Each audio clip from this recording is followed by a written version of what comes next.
किस नंबर 4 हाल। रात के आखिरी पहर वो सजदे में गिरी अपने रब से अपने कोताहियों की माफ़ी मांग रही थी।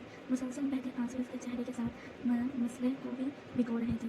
जिस वक्त सब गफलत की नींद सो रहे थे, इस वक्त वह टूटी बिखरी लड़की अपने रब के हुजूर झुकी थी। दादी, आप इतनी रात को कैसे उठ जाती हैं? पल पल बहते आंसुओं के साथ माजी की बातें भी इसके दिमाग में घूमने लगी। अक्सर वो सादिया बी को तहज्जुद पढ़ते देखती थी। एक दिन इसने सादिया बी से पूछ ही लिया, दादी, आप इतनी रात को कैसे उठ जाती हैं? जो अपने अल्लाह से मोहब्बत करता है, इसके करीब होना चाहता है, वो अपनी नींद क्या अपनी ज़िंदगी की हर खुशी कुर्बान कर सकता है। सादिया बी ने खूबसूरत सा जवाब दिया। रोज़ इनकी हर बात नासमझी में टाल देती, मगर आज इसे सादिया बी की कई बातों की समझ आई थी।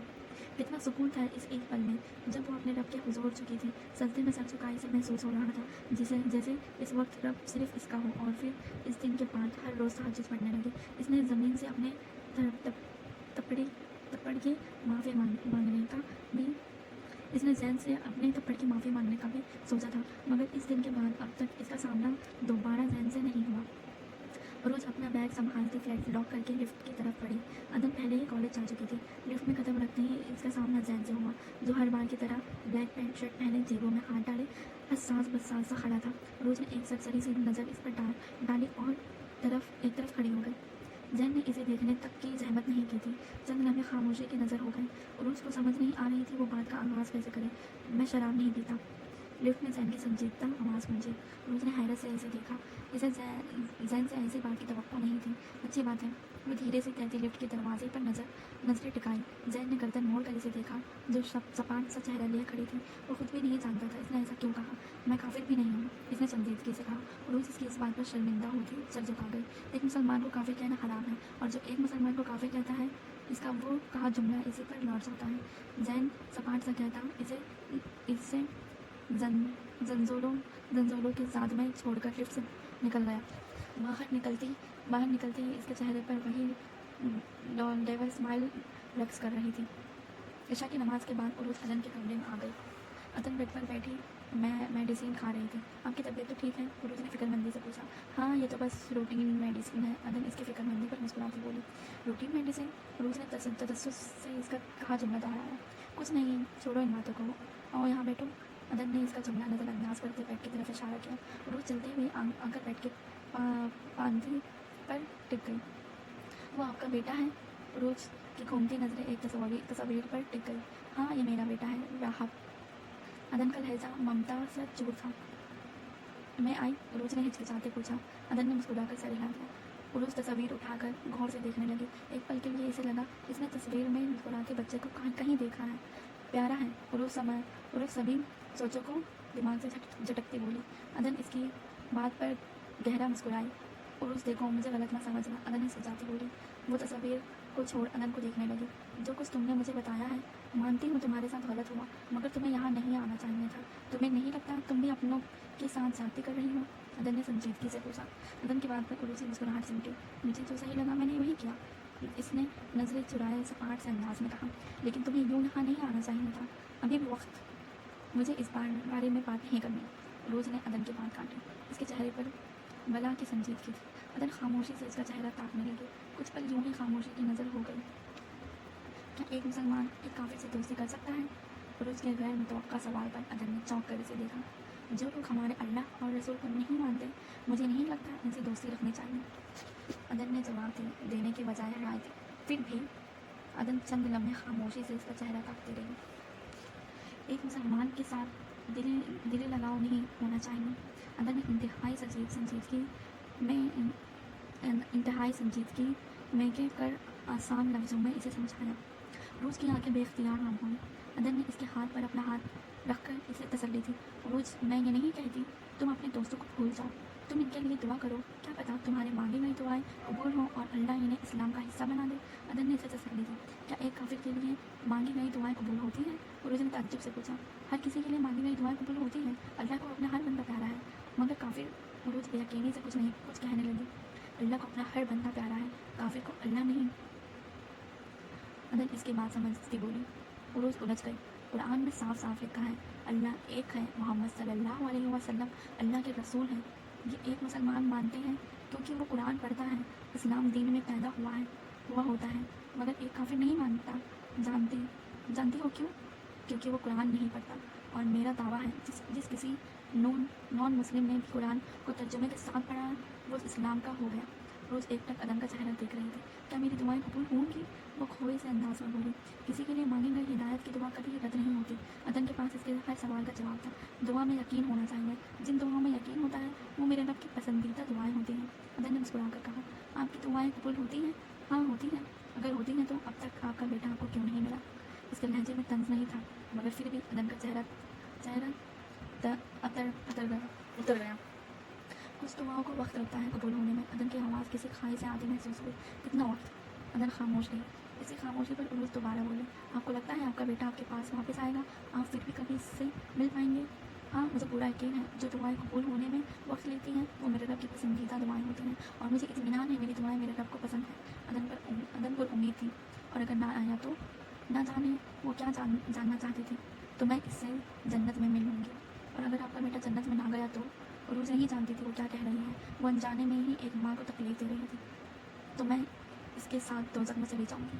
रोज़ हक्का बक्का इसका चेहरा देखने लगी। इस वक्त इसके सामने बैठी औरत इस्लामी कॉलेज में पढ़ाने वाली टीचर नहीं, एक माँ थी।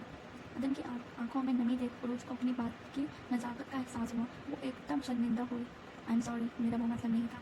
वो सच झुका कर बोली, कोई बात नहीं, तुम्हें अभी दुआओं पर यकीन नहीं है। पहले दुआओं पर यकीन करना सीखो, तभी तुम्हारी दुआ कबूल होंगी। जिन दुआओं में यकीन ना हो वो दुआएं रब की बारगाह में कबूल नहीं होती। अदन ने सपाट से अंदाज में कहा। कमरे में एकदम खामोशी छा गई। अगर तुम्हारे सामने एक बच्चा रो रहा है, इसे भूख लगी है, वो बिलख रहा है, रो रो कर दूध मांग रहा है, और दूसरी तरफ एक बर्तन में दूध पड़ा है जो कि गर्म है, तो क्या तुम इस बच्चे को वो गर्म दूध दे दोगे ताकि वो इसे पीकर अपनी भूख मिटाए? अदन ने सवाल करते इसकी तरफ देखा। नहीं, मैं ठंडा होने का इंतजार करूँगी। क्यों? अदन की बात पर रोज़ थोड़ी देर सोचती रही। अगर मैंने इसे गर्म दूध दिया तो इसका मुँह जल जाएगा। मैं दूध ठंडा होने का इंतजार करूँगी ताकि इसे कोई नुकसान ना हो। लेकिन वो बेचारा रो रहा है, दूध मांग रहा है, जिद कर रहा है। वो बच्चा है, ना समझ है। इसे नहीं पता दूध इसके लिए नुकसानदेह हो सकता है, और अगर तुम इसे इसकी जिद पर इसके रोने को देखते तो दे दो तो क्या होगा? इसका नुकसान होगा, वो जल जाएगा, इसकी तकलीफ बढ़ जाएगी। अदन मुस्कुराई। हमारी मांगी गई दुआएं भी इसी तरह है। हम रोते हैं, मांगते हैं, हमें लगता है वो हमें सुन नहीं रहा, हमें वो नहीं दे रहा जो हम मांग रहे हैं। हम जिद करते हैं, मगर हम ये नहीं सोचते अगर वो दुआएं हमारे लिए इसे नुकसानदेह हुई तो अगर हमारी मांगी गई दुआएं हमारे लिए सही नहीं हुई तो? नहीं, हम इन चीज़ों को नहीं देखते, ना सोचते हैं। हम बस जिद करते हैं। अल्लाह ताला हमारी दुआएं रद्द नहीं करता, बस एक वक्त के लिए संभाल कर रख लेता है, और जब सही वक्त आता है तब वो हमारी मांगी गई दुआएं कबूल करता है। और वो शर्मिंदा हो गई। कमरे में फिर खामोशी छा गई। थोड़ी देर मज़ीद बाहर रहने के बाद वो अपने कमरे में चली आई। हाल रोज़ के पेपर स्टार्ट होने वाले थे, जिसकी तैयारी में इसने दिन रात एक कर दिए थे। अभी भी वो पेपर की तैयारी करने के बाद किचन में कॉफ़ी बनाने आई थी। इस दिन मेहमानों में चाय का जायका हो तो वो जैसे भूल ही गई थी। कॉफ़ी बनाकर इसने ट्रे में रखी और उसने अदन के दरवाजे पर नॉक किया। और उसने दोबारा नॉक किया, मगर अंदर से कोई आवाज़ नहीं आया। शायद सो गई है, और उसने सोचा। फिर बोलने लगी, मगर दोबारा कुछ सोचकर वो हल्का सा दरवाज़ा खोलकर अंदर दाखिल हुई। इसने ट्रे एक तरफ टेबल पर रख दी और उसने बेड की तरफ देखा। अदन बिना किसी हरकत के बेड पर चित लेटी थी। पहले रोज़ को लगा अदन सो गई, मगर इसकी नज़र इसके हाथ पर गई। अदन का एक हाथ बेड से नीचे लटक रहा था, और रोज़ को एकदम तशवीश ने आ घेरा। इसने अदन को पुकारा, मगर अदन टस से मस ना हुई। जवाब ना आकर वो परेशान से आगे बढ़ी। इसने अदन को दोबारा पुकारते इसे हाथ हिलाया। कोई रेस्पोजिशन ना पाकर और उसके हाथ पाँव फूल गए। कांपते हाथों के साथ इसने अदन के नफ्स चेक की। नफ्स चल रही थी और उसको थोड़ी ढारस मिली। इसने दोबारा अदन को हिलाया, मगर कोई जवाब नहीं। अदन बेहोश थी। अब क्या करूँ? तेज़ धड़कते दिल के साथ वो उस बेड के बाहर भागी। इसने किसी की मदद के लिए पुकारने का सोचा। तेज़ सीढ़ियाँ उतरते वो नीचे आए। परेशानी में इसे लिफ्ट का ख्याल भी नहीं आया। नीचे आकर इसने बिल्डिंग के चौकीदार को ढूंढा, मगर किस्मती से चौकीदार बिल्डिंग में नहीं था। रोज़ थोड़ी सांस लेकर वापस फ्लैट में आई। इसने जग में पानी लेकर अदन के चेहरे पर छाटा, मगर सब बेसद। अदन की समझ ना हुई और उसके हवास मुअत्तल हो रहे थे। अपने दिमाग को लड़ाते इसे जैन का ख्याल आया। वो हिम्मत जमा करके सामने वाले दरवाजे तक आई। जैन घर में था या नहीं वो इस बात से अनजान थे। बेल तक जाता इसका हाथ रुका था। नहीं, क्या वो मेरी मदद करेगा? खौफ से इसका रंग जद पड़ गया। लेकिन इस वक्त वही है, मुझे इसी से मदद मांगनी होगी। सारे अना को साइड पर रखकर इसने फैसला करते घर बचाई। कौन है? अंदर से जैन की आवाज़ सुन उरोज ने सुकून का सांस लिया। लाल खुमार आंखों से जैन दरवाजे खोले इसे घूर रहा था। हैरान आंखें इस बात का पता दे रही थी कि वो अभी कुछ कच्ची नींद से जागा है। क्या मसला है? उरोज को देख जैन ने नरमाई से कहा। वो अदन आंटी परेशानी की वजह इसके अल्फाज का साथ नहीं दे रही थी। क्या हुआ, सब ठीक है? जैन ने इसकी फक होती चेहरे पर नजर दौड़ाए फिक्रमंदी से पूछा। वो बेहोश हो गई हैं, प्लीज़ मेरी मदद करो, इन्हें हॉस्पिटल लेकर जाना है। वो गिड़गिड़ाई थी। जैन के लिए इसका रवैया नया था। वो इसके साथ ही फ्लैट में दाखिल हुआ। जैन ने आगे बढ़कर सबसे पहले अदन की नफ चेक की। क्या हुआ है इन्हें? इसने डॉक्टरों के अंदाज में पूछा। मुझे क्या पता, वो बिगड़ी। एक तो पहले ही अदन की हालत देखो परेशान थी और ऊपर से जैन का तहमील बड़ा अंदाज देख इसे गुस्सा आने लगा। मेरे साथ हेल्प करो, इन्हें नीचे लेकर जाते हैं। जैन इसकी हालत समझकर अदन को उठाने लगा और उसने आगे बढ़ की मदद की। गाड़ी हॉस्पिटल की तरफ रवाना थी। रोज बार बार अदन को पुकारती मगर हर बार की तरह अदन कोई रिस्पॉन्स नहीं देती। जैन मिरर में इसकी रोनी सूरत देख महफूज हो रहा था। प्लीज़ गाड़ी जल्दी चलाओ। रोज की हलक से मरी मरी आवाज़ निकली। इससे ज़्यादा स्पीड पर चलाई तो इनके साथ हम भी हॉस्पिटल में पड़े होंगे। जैन ने मेन रोड पर नजरें दौड़ाए इत्मीनान से कहा। तुमने कोई एहसास नाम की चीज़ है या नहीं? उरूज बिफर कर बोली। अगर एहसास नाम की चीज़ नहीं होती तो मैं यहाँ तुम्हारे साथ नहीं होता, बल्कि अपने बिस्तर पर लेटा सुकून की नींद सो रहा होता, जो तुम्हारी वजह से ख़राब हुई। जैन ने गुस्से से कहते तंज किया। उरूज खामोश रही। इस वक्त वो इससे बहस मोड़ नहीं ले सकती थी। हॉस्पिटल के कॉरिडोर में बड़े बेंचों में से एक पर बैठी वो मुसलसल अदन की सेहत याबी की दुआएं कर रही थी। जैन दीवार से टेक लगाए ऊँग रहा था। आते जाते लोग समेत नर्सेस भी इसे घूर कर देखा। बिखरे बाल, ढीली ढाली ट्राउजर, शर्ट पहने नींद से लाल आंखें लिए वो कोई लोफर लग रहा था। जो भी इसे घूरता जैन जवाबन बत्ती से निकाल देता, जिसे देख सामने वाला बुरी सी शक्ल बनाए आगे बढ़ जाता। डॉक्टर के बाहर निकलते ही उरूज तेजी से इसकी तरफ बढ़ी। अब कैसी है वो? क्या हुआ है इन्हें? वो ठीक तो है? उरूज परेशानी से नॉन स्टॉप बोली। आप पेशेंट की क्या लगती हैं? डॉक्टर से इसे इस बात की नज़रअंदाज करते संजीदगी से पूछा। जी मैं। उरूज को समझ नहीं आया वो क्या कहे। मैं इनकी बेटी हूँ, उरूज बात बनाती बोली।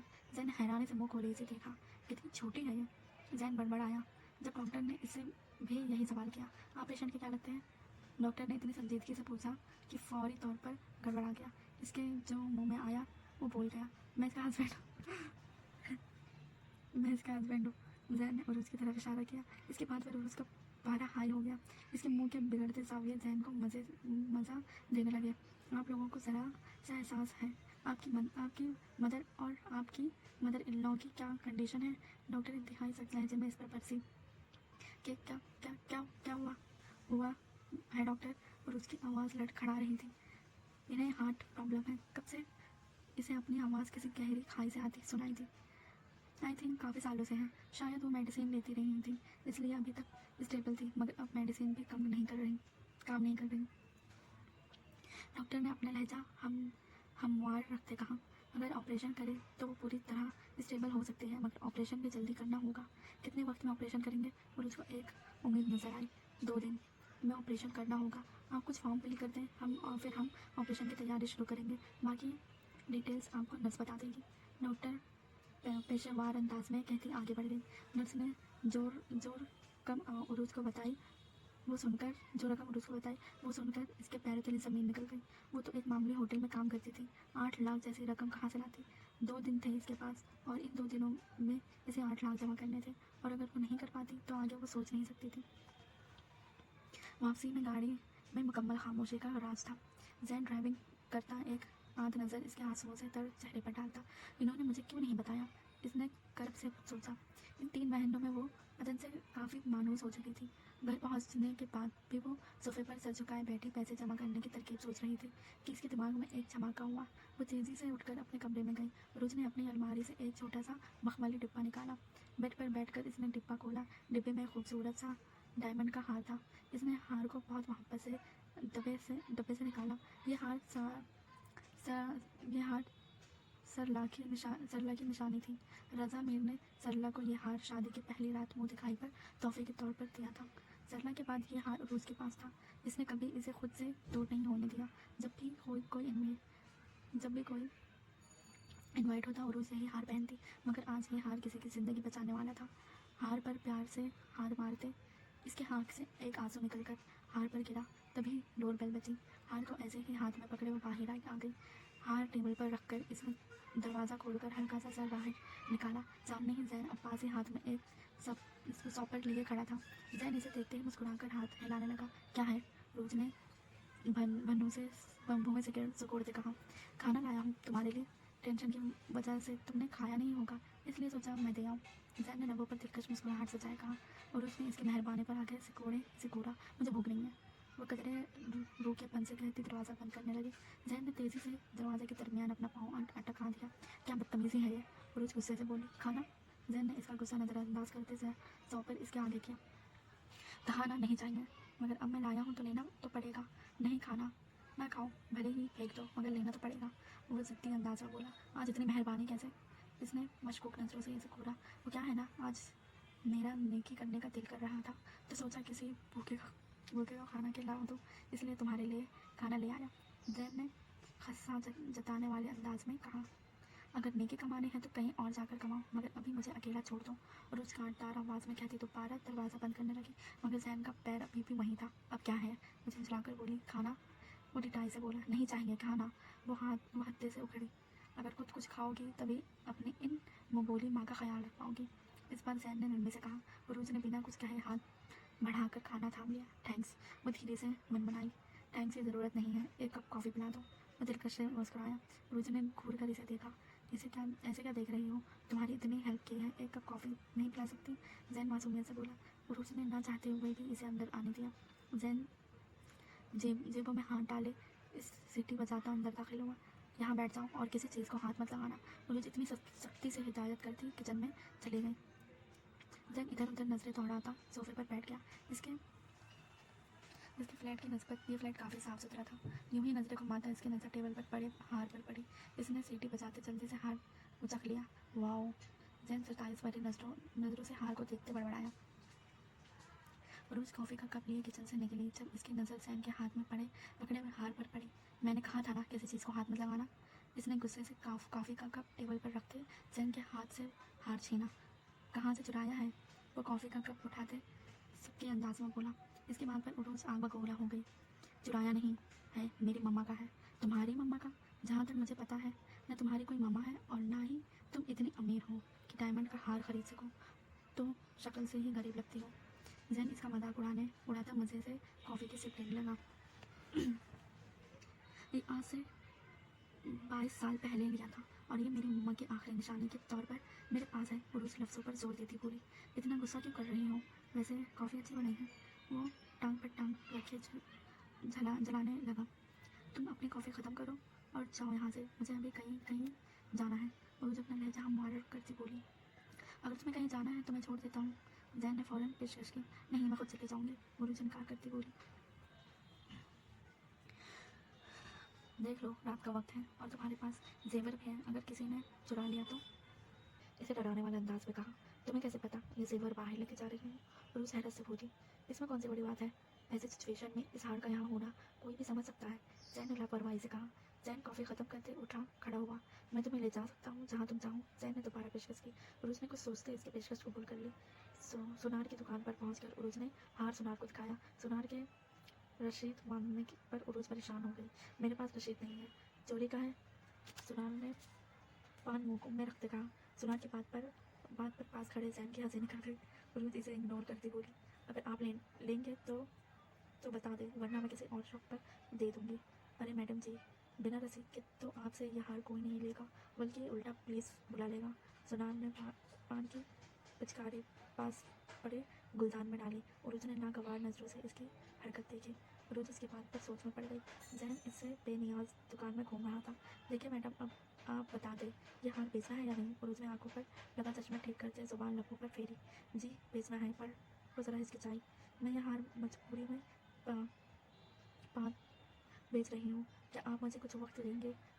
आप इस हार को कहीं और सेल मत करिएगा। मैं यह हार वापस आपसे ले लूँगी, बस मुझे कुछ वक्त चाहिए। इसने ठहरे ठहरे अपनी बात मुकम्मल की। ठीक है, 2 महीनों का टाइम देता हूँ, मगर रकम भी वही देनी होगी जो मैं कहूँगा। सुनार ने इसकी मजबूरी का फ़ायदा उठाते कहा। रोज़ को इसकी बात पर गुस्सा तो बहुत आया, मगर इसके पास वक्त नहीं था, इसलिए मजबूरन इसे सुनार की बात माननी पड़ी। हार काफ़ी महंगा था। सुनार ने दोनों तरफ से मौके का फ़ायदा उठाते इसे 7 लाख रुपए दिए, जबकि हार 10 लाख से भी जमाज की रकम का था। रोज दिल पर पत्थर रखकर हार इसे दे दी। पैसे लेकर दुकान से निकली। रकम में अभी भी 1 लाख रुपए कम था। मुझे मोबाइल शॉप पर ले जाऊं, रोज ने आहिस्तगी से कहा। जैन बिना कुछ कहे इसे मोबाइल शॉप पर ले गया। इसने अपना मोबाइल बेचकर एक सादा सा बटनों वाला मोबाइल ले लिया। मोबाइल बेचने से भी रकम में कुछ खास फर्क नहीं पड़ा। वापसी का सारा सफर परेशानी में गुजरा। घर आकर वो वजू करके अपने रब के हुजूर झुकी। अदन से इसका खून का कोई रिश्ता नहीं था, सिर्फ एहसास के रिश्ते की खातिर वो इस औरत के लिए अपनी सबसे कीमती चीज़ बेच आई थी। अम्मी ने अपना होटल के मैनेजर से भी मदद मांगी, मगर कोई भी इतनी बड़ी रकम देने के लिए तैयार नहीं था। एक दिन यूं ही गुजर गया, मगर पैसों का बंदोबस्त नहीं हो पाया। बहुत सोच विचार के बाद इसके दिमाग में एक ख्याल आया। एक बार फिर वह एहसान लेने के लिए तैयार थी। माजी, आज राहुल की बर्थडे थी। सारे स्टूडियो को खूबसूरती से सजाया गया था। ये स्टूडियो रजा मीर ने पाँचों को फ्रेंडशिप डे पर गिफ्ट किया था। 2 मंजिलें ये इमारत अपनी खूबसूरती आप थी। स्टूडियो में ज़िंदगी की हर सहूलियत मौजूद थी। पाँचों का फ्री टाइम अक्सर यहीं गुजरता। लैला समेत पाँचों स्टूडियो में मौजूद थे। केक कट करने के बाद सब गोल दायरे की शक्ल में बैठे गेम खेलने की तैयारी में थे। पहले टीना ने बोतल घुमाई। बोतल सिट की तरफ को रुकी। बोतल रुकते ही सबने वोटिंग शुरू कर दी। ट्रुथ और डेयर। सिट ने कुछ लम्बे सोचा। डेयर। शोर दोबारा शुरू हुआ। ओके ओके, मैं बताऊंगी। टीना ने दोनों हाथ फैलाए, इन्हें खामोश किया। अब तो गया सेठ, सबने दिल में सोचा। चंद लम्हे सोचने के बाद टीना के चेहरे पर एक पुरस्कार मुस्कुराहट दौड़ गई। सेठ ये सारा स्टूडियो साफ करेगा, टीना ने ऐलानिया कहा। क्या? सेठ का मुंह खुला रह गया। सभी सेठ का नारा लगाने लगे। नो नेवर, मैं सफाई करूंगा, बिल्कुल नहीं। सेठ ने दोनों हाथ उठाए, साफ इनकार किया। राहुल आज राहुल, टीना जुबान दिखाती बोली। जा उठ, कुछ नहीं होता, इसकी बारी भी आएगी। राहुल ने इसका कंधा तपाते दिलासा दिया। सिड ने ना चाहते हुए भी दायरा तोड़कर उठा। 1 घंटा लगा था सिड को सफाई करने में। सारा स्टूडियो बेकार पड़ा था। जिस जगह सिड सफाई करता वहीं कोई ना कोई जानबूझकर कचरा फेंक देता। सिड जब से सारा स्टूडियो साफ करता थक हार कर वापस दायरे में आकर बैठा। टीना ने एक जला देने वाली मुस्कुराहट इसे पास की। सिर्फ दिल में इससे बदला लेने का अहद कर चुका था। वाह सेठ, तूने तो सारा स्टूडियो चमका दिया। जिससे भी तेरी शादी होगी वो बड़ी किस्मत वाली होगी, अक्षय ने दाव देते कहा। अगर शादी के बाद भी यही सब करना है तो मेरी शादी तौबा है शादी से।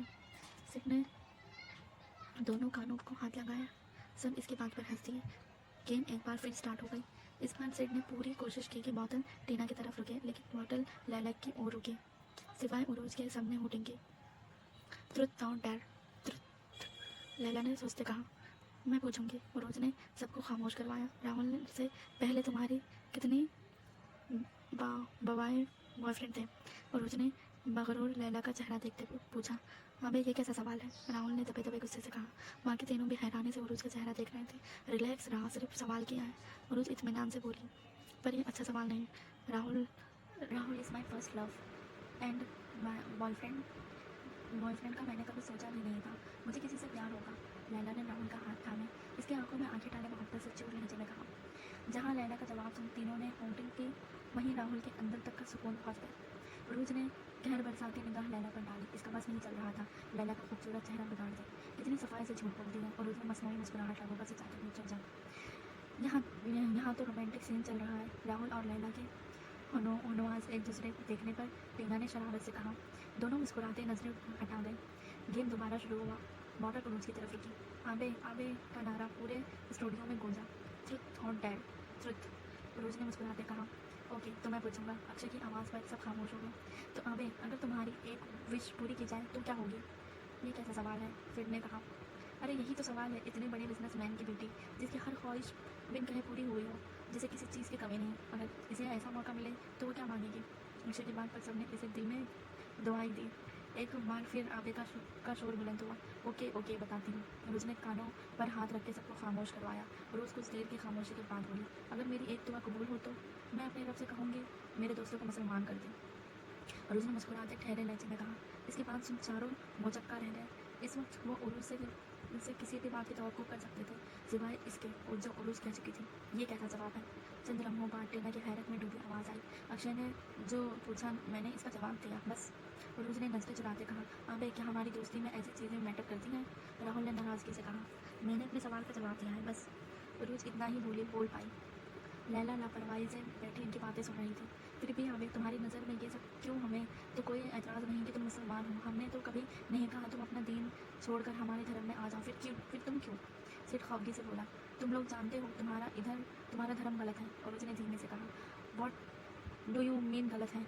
राहुल हत्ते से उखड़ा, तुम सब जानते हो इस्लाम ही सच्चा दीन है। बहुत से पंडित भी इस बात को मानते हैं, बल्कि इकरार करते हैं कि इस्लाम ही सच्चा दीन है। अल्लाह एक है, इसके सिवाय इस दुनिया में कोई खुदा नहीं। और ये बुत परस्ती, ये सब एक फरेब है, ये सब सच नहीं है।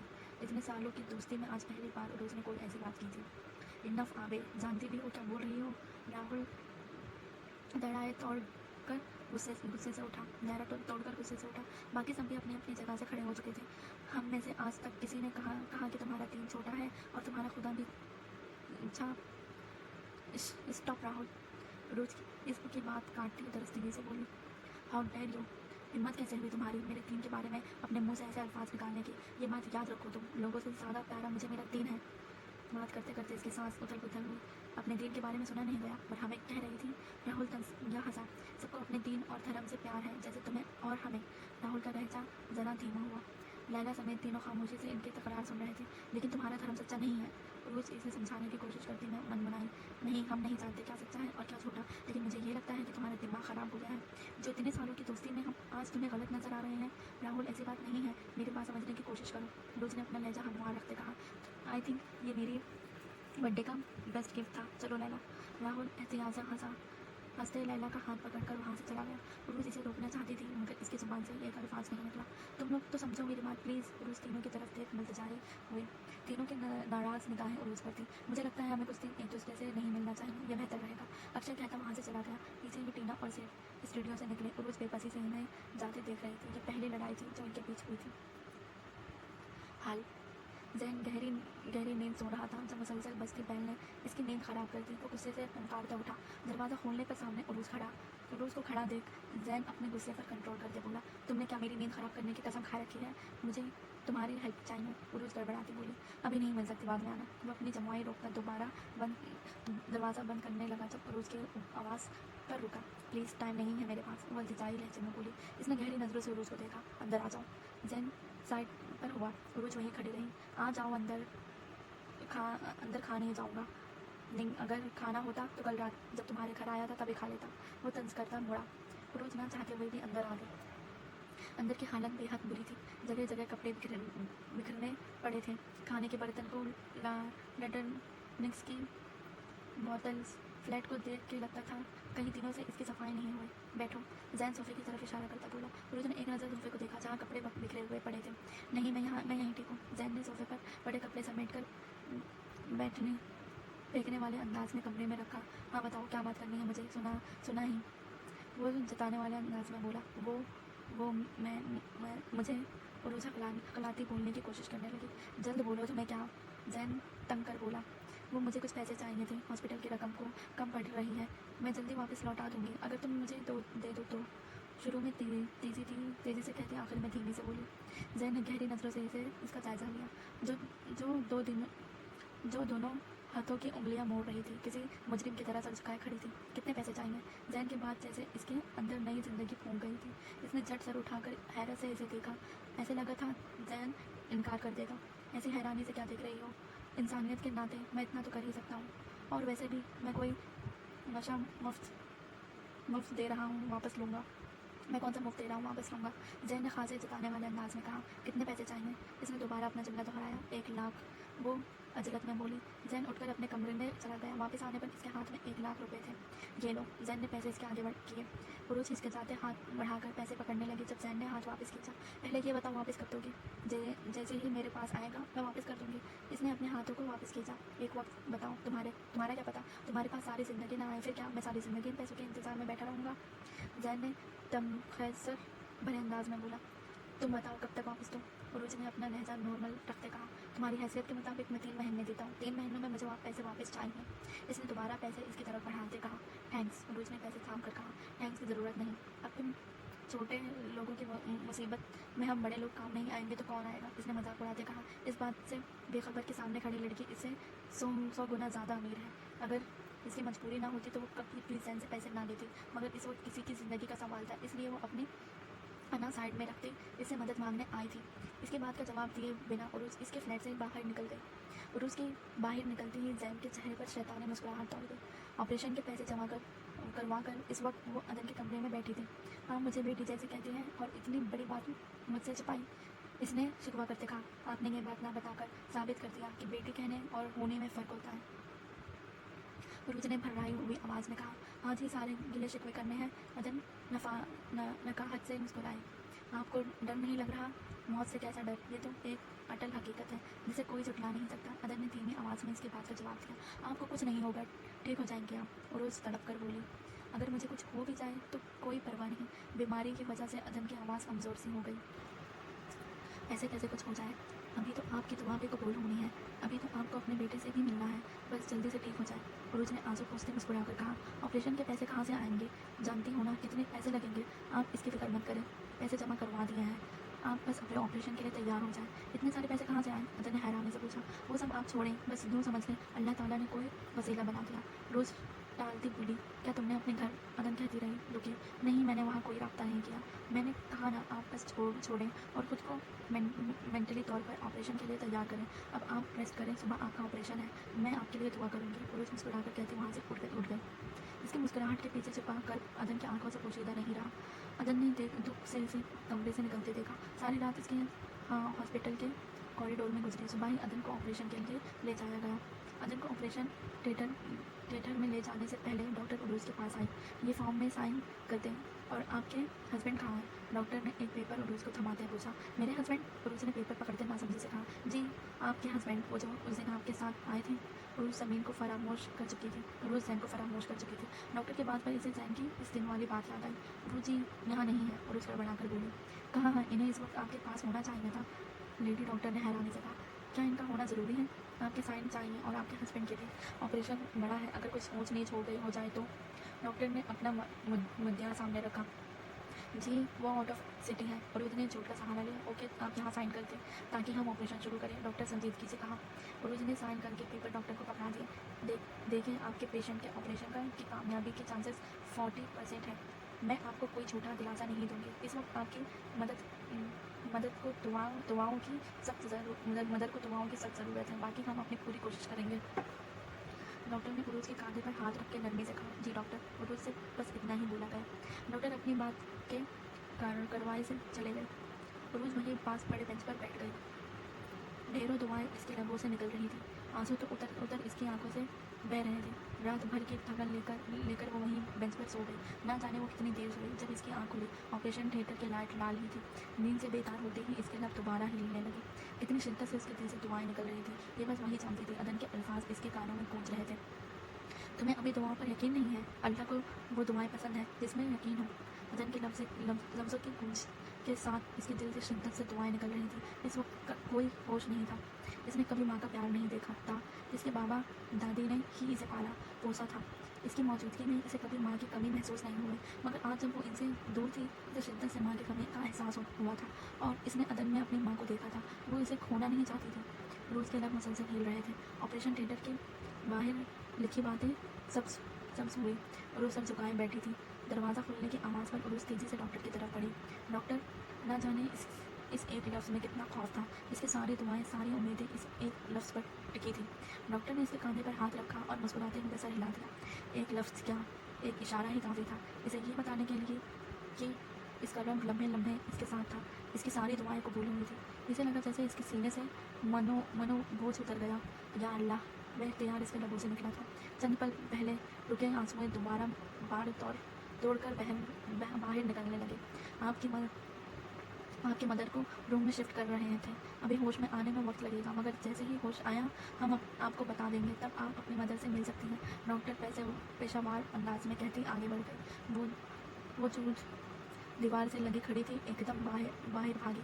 आंसू इसकी आंखों से बेकर ज़मीन पर गिर रहे थे। कितना हसीन एहसास था, इसके रब ने इसकी दुआ सुनी थी। इस वक्त इसका दिल शिद्दत के अपने रब के हुजूर झुकने का कर रहा था।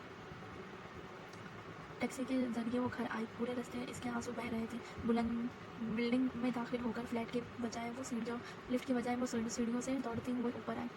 जैन जो अपने फ्लैट का दरवाज़ा खोल रहा था, उरूज को देखा झटका। उरूज बिना इसको नोटिस लिए रोते हुए अपने फ्लैट में चली गई। जैन को उरूज की इस ऐसी हालत देख यही अंदाज़ा हुआ कि शायद अदन का ऑपरेशन नाकाम रहा। जैन अफसोस से सर हिलाता अल्लाह बढ़ाता अपने फ्लैट में चला गया। रोज़ सजदे में गिरी अपने रब का शुक्र अदा कर रही थी। आज शायद ज़िंदगी में पहली बार इतनी शिद्दत से इसने कुछ मांगा था और अल्लाह ने इसे मायूस नहीं किया। इसकी दुआ रद्द नहीं की थी। वो जितना शुक्र अदा करती कम था। काफ़ी देर सजदे की हालत में शुक्र अदा करती उरूज चाय नमाज लपेट कर उठी। मुँह हाथ धोकर फ्रेश होने के बाद इसे भूख का एहसास हुआ। किचन में आकर फ्रिज का दरवाज़ा खोला तो सामने ही जैन के लाए खाने पर नज़र पड़ी। ना चाहते हुए भी इसके लब मुस्कुराहट में ढले थे। खाना ओवन में गर्म करती वहीं किचन में पड़े चेयर पर बैठकर खाना खाने लगी। खाना खाकर इसने अपने लिए एक कप कॉफ़ी बनाई और आकर लॉन्च में पड़े सोफे पर बैठ गई। अभी कॉफ़ी के चंद घूंट ही भरे थे जब बेल बजने की आवाज़ आई। कॉफ़ी का कप वहीं टेबल पर रखते इसने दरवाज़ा खोला। सामने ही जैन अफसरदा से शक्ल बनाए खड़ा था। मुझे बहुत अफसोस हुआ। जैन ने अफसरदगी से कहा, किस चीज़ का? उरूज ने नासमझी का मुजाहिरा किया। बजाय उरूज की बात के जवाब देने के जैन अपने ही रटे जुमले बोलने लगा। जो अल्लाह को मंजूर हो वही होता है, वरना देखो तुमने क्या कुछ नहीं किया इनकी ज़िंदगी बचाने के लिए। जैन की बात पर उरूज उलझ गई। वैसे जनाजा कब है? जैन की आखिरी बात पर उरूज का दिमाग घूम गया। किसका जनाजा? उरूज ने सदमे के आलम में कहा। अफसोस सदमे से तुम्हारा दिमाग ही काम नहीं कर रहा। I understand. इतनी बड़ी स्ट्रेटजी हुई है तुम्हारे साथ, मैं समझ सकता हूँ। जैन ने इंतहाई अफसोस के आलम में सिर दाएं बाएं झटका। सदमा स्ट्रेटजी क्या बोले जा रहे हो तुम? मुझे तो तुम्हारे दिमाग ख़राब लग रहा है। उरूज तेवरी चढ़ाए गुस्से से बोली। अभी कुछ देर पहले तुम रोते हुए आ रही थी, तो इसका मतलब यही हुआ ना कि तुम्हारी मुंह बोली माँ की टिकट। जैन ने शहादत की उंगली का रुख आसमान की तरफ किया। इसकी बात समझते ही उरूज दिमाग पक से उड़ा। खबीस इंसान वो जिंदा है और ऑपरेशन कामयाब हुआ है। उरूज ने लफ्ज़ों को चबा कर अदा किया। जब ऑपरेशन कामयाब हुआ है तो यूँ 19 की हीरोइन की तरह भागते हुए क्यों आ रही थी? अपनी खफ्त मिटाने के लिए जैन ने कदरे हैरानी से कहा, देखो मैं पहले ही बहुत थक गई हूँ, अभी मुझे रेस्ट करनी है, मेरे दिमाग ख़राब मत करो और जाओ यहाँ से। रोज ने हाथ चढ़ाते कहा। वो अपना मतलब पूरा हुआ तो वापस अपनी टून में वापस आ गई, वरना कल तक प्लीज़ प्लीज़ करती फिर रही थी। जैन ने इसकी नकल उतारते कहा, तो कौन सा एहसान किया तुमने? इंसानियत के नाते तुम्हारा हक था, और वैसे भी जो पैसे मैंने तुमसे लिया है वो कोई फ्री में नहीं लिया, वापस लौटा दूंगी वक्त पूरा होने पर। अब जाओ यहाँ से। उरूज ने इसे खरी खरी सुनाते दरवाजे इसके मुंह पर बंद कर दिया। जैन हैरानी से बंद दरवाजे को देख रहा था। इसे लगा था उरूज इसके एहसान तले दबकर इसकी हर बात मानेगी, मगर यहाँ इसके सोच के बाद अक्ष हुआ था। देख लूँगा तुम्हें, हर चीज़ का हिसाब लूँगा। वो गुस्से से बड़बड़ाता वापस अपने फ्लैट में चला गया। माजी टीना बालकनी में खड़ी मौसम एंजॉय कर रही थी जब इसकी मॉम की आवाज़ इसके कानों से टकराई। Yes mummy. टीना अपने रूम में जाती जोर से बोली। What is this? तुमने अपने बैग में ये काट कबाड़ इकट्ठा करती हो? टीना की माँ मिस अल्ब्रेट गुस्से से बोली। टीना की नज़र मिस अल्ब्रेट के हाथ में पकड़े शोपीस के टुकड़ों पर गई। जब से वो पाकिस्तान से लौटी थी इसने अपनी पैकिंग इस बैग अनपैक नहीं की। आज इसकी माँ ने तंग कर खुद ही इसकी पैकिंग खोली जब इनकी नज़र टूटे शोपीस पर गई। अरे इसे तो ठिकाने ही नहीं लगाया। टीना शोपीस को देख बड़बड़ाई। What is this? तुम क्या करता है? हम तुमसे बात कर रहा और तुम किसी और की दुनिया में खोया है। मिसेस अल्ब्रेट ने गुस्से से इसे झड़का। मम्मी ये मैंने अपने घर के लिए लाया था, मगर बैग में होने की वजह से शायद टूट गया। टीना ने सफाई से झूठ बोलते कहा। तुम बहुत केयरलेस है टीना, अगर अब तुमने अपने रूम का सफाई नहीं रखा तो हम तुम्हारे डैडी को शिकायत लगाएगा। मिस अल्ब्रेट ने शहादत की उंगली उठाए धमकी दी। अरे मम्मी आज के बाद नहीं करूँगी, प्लीज़ जस्ट प्रॉमिस। टीना ने इसकी गिद्ध बाजू फैलाए इनके गुस्सा ठंडा करते कहा। आखिरी बार माफ़ करता है, अगर दोबारा हमको तुम्हारा रूम बिखरा नजर आया तो तुम्हारी डैडी को शिकायत लगाएगा। मिस अल्ब्रेट इसके सर पर हल्की से रसीद करते बोली। ओके नहीं करता। टीना इनकी नकल उतारती बोली। अब इसको डस्टबिन में फेंक दो। मिस अल्ब्रेट शोपीस इसे देती रूम से निकल गई। टीना ने डस्टबिन का ढक्कन खोलकर खोला मगर इसका मन नहीं किया इस टुकड़े को फेंकने का जिसके साथ इसके अच्छे याद जुड़ी थी। दिल के हाथों मजबूर होकर इसने एक खूबसूरत मुस्कुराहट के साथ शोपीस अपनी अलमारी में रख दिया। अभी वो शोपीस रखकर रूम से निकली ही थी जब डोरबेल बजी। टीना देखो बाहर कौन आया है। मिस अल्ब्रेट ने किचन से आवाज़ लगाई। टीना ने गुनगुनाते दरवाज़ा खोला। जब नज़र डिलीवरी बॉय पर पड़ी, मैडम आप। डिलीवरी बॉय ने 3 पिज़्ज़ा बॉक्स इसे दिया। पर मैंने तो कोई पिज़्ज़ा नहीं मंगवाया। टीना हैरानी से बोली। पता नहीं मैडम, एड्रेस आपके घर का था। डिलीवरी बॉय मतलूब सा बोला। अच्छा, शायद मम्मी ने ऑर्डर किया होगा। टीना लापरवाही से चूती पैसे लेने चले गए। पैसे देकर वो पलटी ही थी जब दोबारा डोरबेल बजी। दरवाज़ा खोलने पर सामने एक और डिलीवरी बॉय था। मैडम आपका पार्सल। लड़के ने 3 और पिज़्ज़ा बॉक्स उसे दिया। टीना हैरत की मूरत बनी खड़ी लड़के का मुंह देख रही थी। Madam payment. इसके यूँ देखने पर लड़का पजल होता बोला। पर मैंने तो नहीं मंगवाया। टीना ने अपनी हैरत का मुजाहिरा किया। एड्रेस यहीं का था मैडम। दूसरा लड़के ने भी वही जवाब दिया। टीना मामले को ना समझते पैसे देकर मुड़ी जब तीसरा जिसके बाहर बैल बजा। अब तो सही मायनों में इसका दिमाग घूम गया। टीना डोर कौन बार बार बैल बजा रहा है। मिस अल्ब्रेट हाथ साफ करके किचन से निकली। अरे इतना पिज़्ज़ा किसने मंगवाया। मिस अल्ब्रेट ने हैरत से पिज़्ज़ा बॉक्स को देखते कहा। आपने नहीं मंगवाया। टीना को अपनी मम्मी की बात पर झटका लगा। अब इतना पिज़्ज़ा क्या। अभी मिस अल्ब्रेट की बात बीच में ही थी जब बैल दोबारा बजी। मैं देखता है। मिस अल्ब्रेट ने दोबारा दरवाज़ा खोलना। सामने एक नहीं, 2 नहीं, कई सारे डिलीवरी बॉय खड़े थे। Madam parcel. सभी लड़कों की मिलीजुली आवाज़ है। मिस अल्ब्रेट आंखें फाड़े सारा मंजर देख रही थी। टीना का भी इतने डिलीवरी बॉय देख सर चकराने लगा। हमने तो ऑर्डर नहीं किया। मिस अल्ब्रेट ने हैरानी से बोली। एड्रेस आपके घर का है मैडम। टीना, ये तुम्हारा हरकत है क्या। मिस अल्ब्रेट ने सटपटाए लहजे में पूछा। नहीं मम्मी, आई स्वेयर मैंने नहीं मंगवाया। वो लचकदार आवाज़ में बोली। मैडम पेमेंट करके हमें जाना है। एक लड़के ने बुलंद आवाज़ में कहा। हम पेमेंट क्यों करेगा जब हमने मंगवाया ही नहीं। मिस अल्ब्रेट हत्ते से खड़ती। देखिए मैडम, हमें और भी जगह डिलीवरी करनी है। एड्रेस आपके घर का है इसलिए पेमेंट भी आप ही करेंगे। एक लड़के ने अजलस में कहा। मिस अल्ब्रेट को ना चाहते हुए भी पैसे देने पड़े। टीना ना समझे से सारा कार्रवाई देख रही थी। लॉन्च में जगह जगह खाना पड़ा था। पता नहीं ये किसका हरकत है। हम इतना खाना क्या करेगा टीना। मिस अल्ब्रेट ने परेशानी से कहा। टीना खुद गायब दिमाग से सारा मामला समझने की कोशिश कर रही थी जब इसका फ़ोन ब्लिंक हुआ। कैसी हो मिस लेग पीस। शौक लगा उफ, काश मैं इस वक्त वहाँ होता तो तुम्हारा शक्ल देख मज़ा आ जाता। शिट मिस कर दिया। अब ये सोचने के बजाय कि ये सब किसने किया, तुम आराम से बैठकर पिज़्ज़ा खाओ क्योंकि इस सवाल का जवाब तुम्हें मिल ही गया होगा। और अब तो 1 महीने तक तुम्हारे घर में पिज़्ज़ा ही पकना है। आई मीन खाना है। सिट का मैसेज पर टीना का दिमाग भग से उड़ गया। कमीनी इंसान, छोड़ूंगी नहीं मैं तुम्हें। इसने गुस्से से टाइप किया। वैसे कैसा होगा अगर तुम्हारी मम्मी को पता चल जाए कि ये सब तुम्हारी वजह से हुआ है। फिर क्या हालत होगी तुम्हारी। सिर ने इसकी धमकी नज़रअंदाज करते एक और चांद हिलाने वाला मैसेज किया। टीना इसके मैसेज पर दांत कचकचा कर रह गई। पिछले 1 हफ्ते से उरुस का चारों से मैं से किसी से रब्ता नहीं हुआ। वो खुद को कोस रही थी कि क्यों उसने इनसे झगड़ा किया। अभी वो अस्तारात में घिरी कमरे में चक्कर काट रही थी जब दरवाजे पर दस्तक हुई। बाबा आप। रोज ने दरवाज़ा खोल हैरानी से कहा। क्यों, मैं अपनी बेटी के कमरे में नहीं आ सकता। रज़ा में मुस्कुराकर कहती अंदर आकर। नहीं बाबा, ऐसी बात नहीं है। आप पहले मुझे नीचे बुला लिया करते थे मगर आज खुद आ गए। रोज इनके बगल में बैठ गई। तुम्हारा कोई झगड़ा हुआ है अपने दोस्तों से। रज़ा ने बिना लगी लिपटी के पूछा। नहीं बाबा, ऐसी तो कोई बात नहीं है। रोज ज़बरदस्ती मुस्कुराई। तो मेरी बेटी झूठ बोलना भी सीख गई है। रज़ा ने जांचती नजरें इसके चेहरे पर टिकाई कहा। नहीं बाबा, झूठ नहीं बोल रही, पर छुपा रही हूँ। रोज ने हथियार डालते कहा। क्यों हुआ है, क्या हुआ है झगड़ा।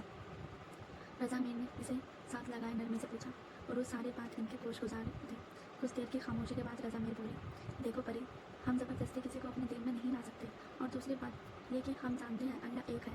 इसके सिवाय इस दुनिया में कोई खुदा नहीं मगर नहीं है। अगर सभी इस बात को मानते तो इस दुनिया में दूसरे धर्म क्यों होते। तुम्हें इससे इस बारे में बात नहीं करनी चाहिए थी। इनके सामने इनके धर्म को गलत नहीं कहना चाहिए था। तुम बस दुआ करो कि अल्लाह इन्हें हिदायत दे। रज़ा ने ठहरे लहजे में नरमी से इसे समझाया। जी बाबा। रोज ने सारी बात समझते सर हिला दिया। शाम में इसने राहुल को कॉल की जिसे इसने काट दिया। रोज ने मुसलसल कॉल पर हाथ रख दिया।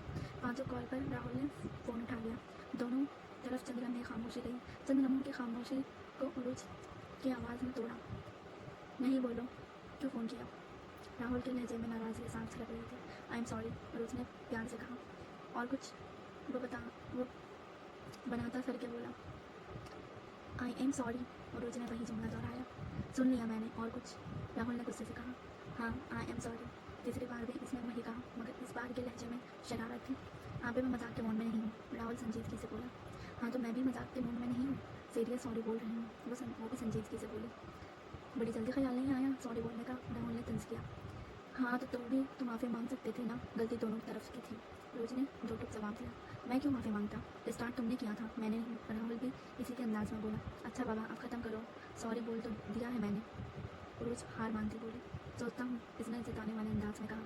क्या सोचता हूँ, रोज ना समझी से बोली। तुम्हारी माफ़ी एक्सेप्ट करने के बारे में, राहुल ने शरारत से कहा। वो भी ज़्यादा देर रोज से नाराज़ नहीं रह सकता था। ठीक है तुम सोचते रहो, मैं फ़ोन रख रही हूँ, रोज ने धमकी दी।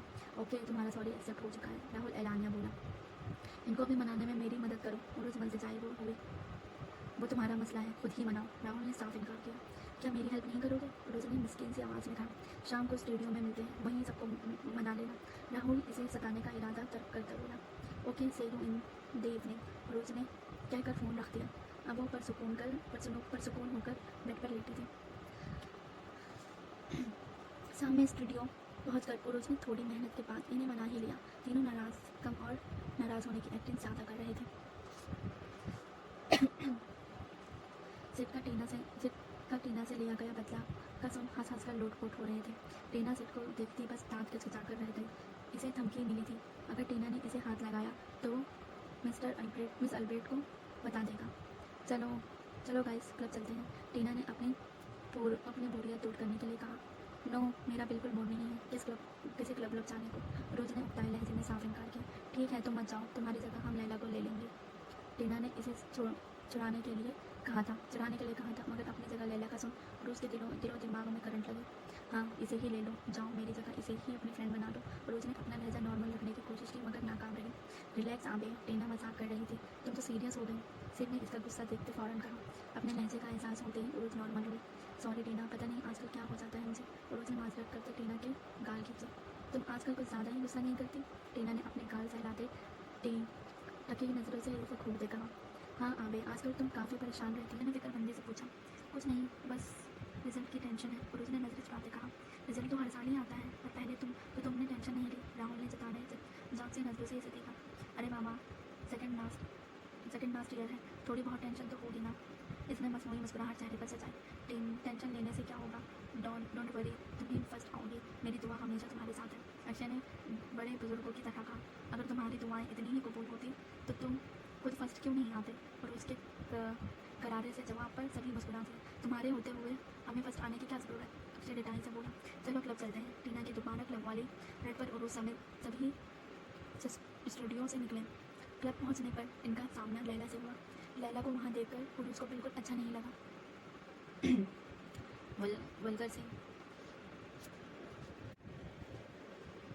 वल्गर सी ड्रेसिंग में राहुल के साथ चिपक कर खड़ी लैला और उसमें इंतहाई जहर लगी।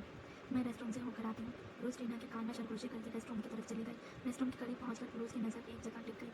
इस दिन का मंजर इसकी आंखों में घूमने लगा। पाकिस्तान जाने से पहले सबने क्लब जाने का प्लान बनाया था, रोज वक्त से पहले ही क्लब आकर सबका इंतजार करने लगी। म्यूजिक एंजॉय करती रोज रेस्टरूम जाने के लिए उठी। रेस्टरूम के करीब पहुंचकर इसकी नज़र एक जगह पड़ी जहाँ एक लड़का और लड़की खड़े नाचबिया हरकतें कर रहे थे। क्लबों में ये सब आम बात थी। वो उरूज की नज़र में इसलिए आए क्योंकि वो रेस्टरूम की दीवार से चिपक कर खड़े थे। उरूज नफरत भरी नजरें इन पर डालती एक साइड से होकर रेस्टरूम में चली गई। वापस आने पर वो दोनों वहाँ नहीं थे। इस दिन जिस लड़की को उरूज ने देखा था वो कोई और नहीं लैला ही थी। लैला को राहुल के साथ देख इसे यकीन नहीं आया कि राहुल लैला जैसी लड़की से प्यार कर सकता है। ये बात उरूज को हजम नहीं हो रही थी, मगर इस दिन स्टूडियो में लैला की बात सुन उरूज को अंदाज़ा हो गया था कि राहुल लैला के बारे में कुछ नहीं जानता, इसलिए वो लैला के लिए सीरियस था। उरूज ने हमेशा दूसरों का परवाह रखना सीखा। उरूज अगर अपने दीन के ज़्यादा करीब नहीं थी तो दूर भी नहीं थी। इसे ये गंवारा नहीं था वो लैला के बारे में सबको बताती। उरूज सबसे टक्कर रेस्टरूम चली गई। उरूज और सिट आमने सामने सोफा पर बैठे थे। एक तरफ लैला और राहुल डांस करने में मगन थे और दूसरी तरफ अक्षय और टीना सबसे बेनियाज म्यूजिक के साथ थिरक रहे थे। उरूज पेशानी पर बल डाले लैला और राहुल को देख रही थी। तुम्हें लैला और राहुल को देखकर गुस्सा आ रहा है या अक्षय और टीना को देखकर, सिट काफ़ी देर से उरूज को नोट कर रहा था। जब बर्दाश्त से बाहर हुआ तो पूछ ही लिया, ऐसी कोई बात नहीं है, उरूज ने नज़रों का जाविया बदलते कहा। खैर मुझे तो ऐसा ही लग रहा है, सिट ने जूस का सिप लेते लापरवाही से कहा। सिट तुम्हें लैला कैसी लगती है, उरूज ने दोबारा इन पर नजरें टिकाए गायब दिमागी से पूछा। क्या मतलब कैसी लगती है, उरूज के अजीब से सवाल पर सिट हैरान होता बोला।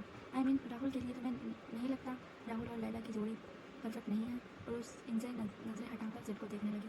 आई थिंक इनकी जोड़ी परफेक्ट है, सिड ने गंदे उसकाए कहा। वैसे तुम्हें लैला क्यों नहीं पसंद? सिड ने लफ्ज़ों को तोड़ के पूछा। मैंने कब कहा मुझे नहीं पसंद? और रोज सटपटाते बोली। और ओ कम ऑन आबिर, जैसे तुम इसे देखती हो कोई भी समझ सकता है। कहीं ऐसा तो नहीं तुम राहुल से? सिड अपनी बात कहता है रुका और स्कोप नज़रों से इसे खोलने लगा। Are you mad? Rahul just friend है। सिड की बात का मतलब समझते हुए गुस्से से बोली। और ऐसे घूरो मत, ऐसा वैसा कुछ नहीं है। तुम मुझे ये बताओ, वैसी बकवास है तुम्हारे दिमाग में आती कहाँ से है? और इसे झड़कती बोली, जैसे तुम लैला को घूर रही थी, इससे मैंने यही अंदाज़ा लगाया। सिड ने अपनी सफाई पेश किया। क्या बार बार लैला लैला लगा रहे हो? उरुज तंकर बोले। और मेरी छोड़ो, अपनी बताओ, घूर तो तुम भी रहे थे किसी को। उरुज ने इसे अपनी ही बात में फंसाया दिया। मैं किसे घूर रहा था? सिड अनजान बनती नजरों से चढ़ गया।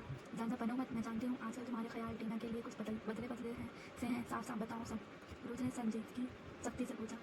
सिर्फ दोस्त। सिड के अल्फाज वहीं अटक गए जब उरुज को की खूंखार नजरों को खुद पर पाया। आई डोंट नो, मुझे खुद नहीं पता, पर अब मैं इसे सिर्फ एक दोस्त की नज़र से नहीं देखता। सिड ने बेचैनी से किसी कैफियत में कहा।